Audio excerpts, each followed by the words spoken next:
What's up guys, Metsq here and welcome sa panibagong video. So ngayon mag-unbox tayo ng panibagong shoe na Anta KT 3-point Rain Light V2 mga idol. So quick detailed look lang tayo mga idol. Ayan pala yung box nya no. And napaka-solid nito idol. So kung gusto mo nito maglalagay akong link chat sa description box below. So yun, let's go. So ito na nga siya mga idol, simple lang yung design and may 4 na colorways na available dyan sa screen. So yun, unahin na natin yung upper material nya. Knitted upper materials pala to mga idol with mesh and synthetic.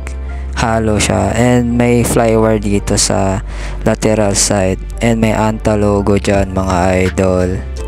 And may stitch dito sa lacing system na flat lace lang and meron din sa medial side.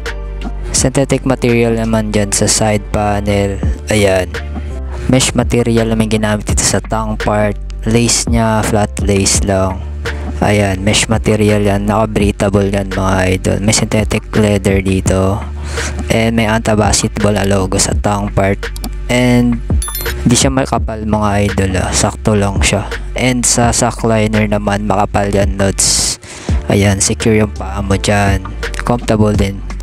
And may Anta logo sa back heel, synthetic material yan mga idol. Anta logo dito. And sa midsole naman decent na yung cushioning na idol, malambot naman din siya. And may TPU plate sa medial part. Ayan, may eclipse dyan. And sa outsole naman may KT logo dito sa TPU. Ayan, yung outsole na napaka-aggressive ng traction pattern nya, circular pattern. And good for indoor outdoor courts din naman siya mga idol. Pero sa mga rough court di ko marerecommend to mga idol.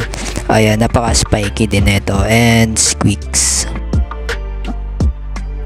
Ayan, solid yung traction pattern nya. So yun lang mga idol sa quick detailed look ng Anta KT 3-point Rain Light V2. Kung gusto mo nito maglalagay ang link dyan sa description box below. So on fit na natin, let's go.